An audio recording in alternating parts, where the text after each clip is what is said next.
l'argent a été payé. Et ce n'était pas faux sur le terrain, puisque beaucoup de choses se sont passées dans beaucoup de lieux religieux. Donc, en expliquant cela, c'est pour donner les retombées spirituelles de cette guerre, pour dire qu'en fait, tout s'est déjà déroulé dans le spirituel avant que les choses ne viennent de façon physique. Donc, tout a commencé en juillet 99.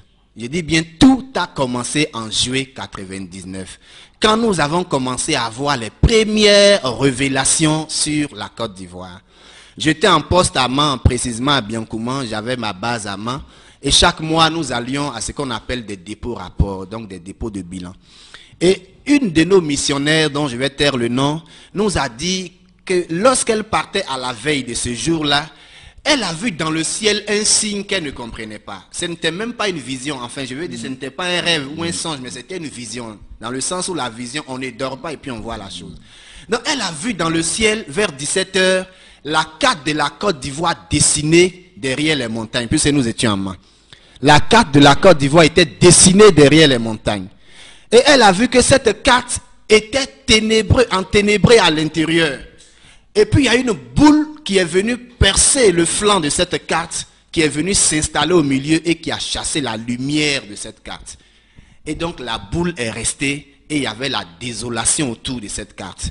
Mais il fallait propager cette nouvelle. Oui, mais effectivement, il faut d'abord comprendre ce que ça veut dire, cette vision. Donc elle est venue, elle nous a exposé. On a dit, bon, mais on va prier pour savoir qu'est-ce que ça veut dire. La carte de la Côte d'Ivoire, derrière les montagnes, qui était d'abord lumineuse, après la boule frappe le flanc, la lumière s'en va et la boule prend possession de la carte et puis toute la carte devient enténébrée. Qu'est-ce que ça voulait dire?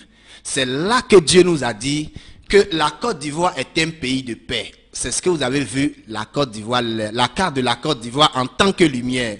Mais il y a une boule qui va venir frapper cette paix-là et qui va s'installer sur la carte. On a donc compris depuis juillet 99 qu'il y aurait un coup d'État en Côte d'Ivoire, qu'il y aurait un mouvement politique en Côte d'Ivoire qui mettrait fin à notre période de paix. Mais il fallait passer partout, chez les hommes politiques, chez les religieux aussi, annoncer la bonne nouvelle. Oui, comme je vous l'ai dit, à cette époque, il était trop difficile de concevoir que la Côte d'Ivoire allait traverser une crise. Je vous parle de juillet 99. Donc il était trop difficile. Nous-mêmes, quand Dieu nous a donné la réponse, on n'a pas trop accordé foi. Parce qu'on s'est dit, mais on ne peut pas passer pour annoncer quelque chose qui ne s'est jamais produit. Et puis, Dieu a dit que si vous priez, je vous exaucerai. Mais cette fois-ci, on va aller dire, est-ce que c'est une décision irrévocable du ciel ou bien il nous révèle ça simplement pour que nous prions? Nous avons mis au compte du fait qu'il nous révèle ça pour prier, pour que ça n'arrive pas. Le diable aussi fait des miracles peut-être. Ok. Donc, quand on priait, voici la réponse que Dieu a donnée dans Jérémie chapitre... ça, c'est la réponse que Dieu a donnée lorsque nous étions en train de lui demander qu'est-ce que cela signifie, cette révélation. Jérémie 51, verset 46. J'ai dit bien, la réponse que Dieu a donnée comme explication à la vision de cette missionnaire, c'est le verset de Jérémie 51, verset 6, que je lis. Que votre cœur ne se trouble point et ne vous effrayez pas des bruits qui se répandront dans le pays. Car cette année surviendra un bruit et l'année suivante un autre bruit. La violence régnera dans le pays et un dominateur s'élèvera contre un autre dominateur. Je voudrais que vous me permettez de reprendre la lecture. Je dis, Jérémie 51, verset 46. C'est la réponse que Dieu a donnée lorsque nous étions en prière selon la révélation de cette missionnaire. Dieu nous a donc demandé de lire dans Jérémie 51, verset 46. Et c'est ce que je lis maintenant. Que votre cœur ne se trouble point et ne soyez pas effrayés des bruits qui se répandront dans le pays.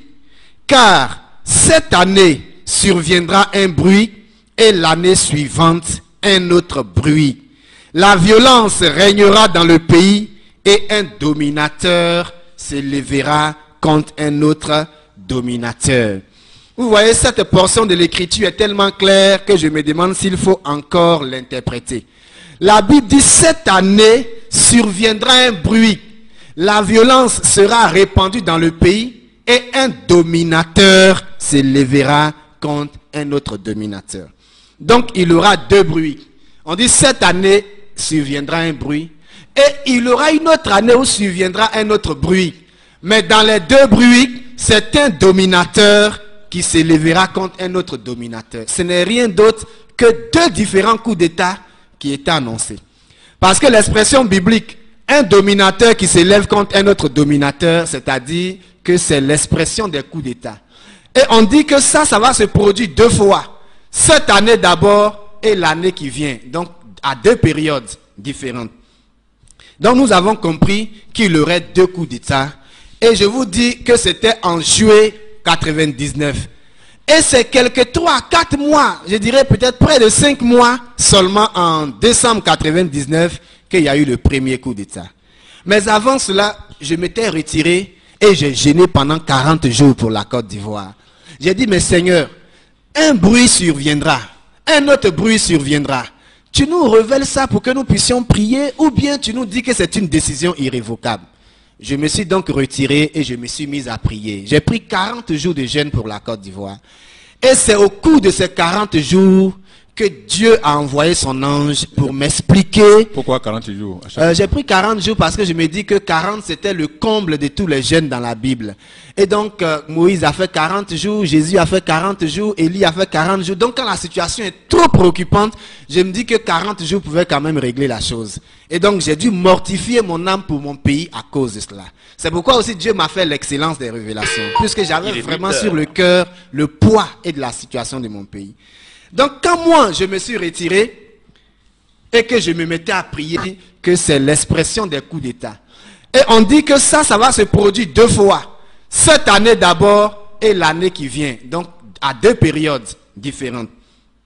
Donc nous avons compris qu'il y aurait deux coups d'État. Et je vous dis que c'était en juillet 99. Et c'est quelques 3-4 mois, je dirais peut-être près de 5 mois seulement en décembre 99 qu'il y a eu le premier coup d'État. Mais avant cela, je m'étais retiré et j'ai jeûné pendant 40 jours pour la Côte d'Ivoire. J'ai dit, mais Seigneur, un bruit surviendra, un autre bruit surviendra. Tu nous révèles ça pour que nous puissions prier ou bien tu nous dis que c'est une décision irrévocable. Je me suis donc retiré et je me suis mis à prier. J'ai pris 40 jours de jeûne pour la Côte d'Ivoire. Et c'est au cours de ces 40 jours que Dieu a envoyé son ange pour m'expliquer. Pourquoi 40 jours? J'ai pris 40 jours parce que je me dis que 40 c'était le comble de tous les jeûnes dans la Bible. Et donc Moïse a fait 40 jours, Jésus a fait 40 jours, Élie a fait 40 jours. Donc quand la situation est trop préoccupante, je me dis que 40 jours pouvaient quand même régler la chose. Et donc j'ai dû mortifier mon âme pour mon pays à cause de cela. C'est pourquoi aussi Dieu m'a fait l'excellence des révélations. Puisque j'avais vraiment sur le cœur le poids et de la situation de mon pays. Donc quand moi je me suis retiré et que je me mettais à prier, c'est là que Dieu va m'envoyer son ange pour m'expliquer ce qui arrive à mon pays et comment cela va aboutir. Je reprends pour dire, le Seigneur nous a dit dans Jérémie 51, lorsque nous étions en prière, qu'il y aurait deux bruits. Donc moi j'ai demandé, Seigneur, les deux bruits là, ça va provenir de qui et de qui? Puisque le premier bruit, c'est un dominateur qui se lèvera contre un autre. Le second, c'est encore un dominateur qui se lèvera contre un autre. Et tu as dit qu'il y aura la violence dans le pays et que le sang sera répandu. Je prie pour que tu me dises comment cela arrivera. Et donc l'ange de Dieu va venir pour me dire, mon fils, prends Daniel chapitre 8, je vais t'expliquer ce qui est arrêté dans la Bible concernant ton pays. Je dis bien, l'ange de l'Éternel m'a apparu, ou m'est apparu, et me dit, mon fils, prends Daniel chapitre 8, versets 1 à 8, et je t'expliquerai ce qui est arrêté. Je n'ai pas dit ce qui concerne seulement, mais ce qui est arrêté concernant ton pays. J'ai donc été d'abord stupéfait, étonné de savoir que la Bible avait déjà parlé de cette crise. Quand la Côte d'Ivoire n'était même pas encore une colonie, quand la Côte d'Ivoire n'était même pas encore découpée en territoire, puisque la Bible a été scellée en 1500 totalement. Et c'est vers 832 déjà qu'on a commencé à faire le détail des colonisations. Et pourtant, déjà, la Bible avait prévu quelque chose concernant la Côte d'Ivoire. Et je vais lire ça en détail et puis vous donner des explications. Daniel chapitre 8, verset 1. La 3e année du règne du roi Belchazar, moi Daniel, j'eus une vision, outre celle que j'avais précédemment eue. Lorsque j'eus cette vision, il me sembla que j'étais à Suse, la capitale, dans la province d'Élam. Et pendant ma vision, je me trouvais près du fleuve du Laï. Verset 3. Je levai les yeux, je regardai, et voici un bélier se tenant devant le fleuve, et il avait des cornes. Ses cornes étaient hautes, mais l'une d'elles était plus haute que l'autre, et elle se leva la dernière. Je vis le bélier qui frappait de ses cornes à l'Occident, au septentrion, au midi, et aucun animal ne pouvait lui résister. Et il n'y avait personne pour délivrer ses victimes. Il faisait ce qu'il voulait et il devint puissant. Comme je regardais attentivement, voici un bouc venant de l'Occident et parcourait toute la terre à sa surface sans la toucher. Ce bouc avait une grande corne entre les yeux. Il arriva jusqu'au bélier qui avait des cornes et que j'avais vu se tenant devant le fleuve, et il courut sur le bélier donc dans toute sa fureur. Je le vis qui s'approchait du bélier et qui s'irritait contre le bélier. Il frappa le bélier et lui brisa ses 2 cornes, sans que le bélier eût la force même de lui résister.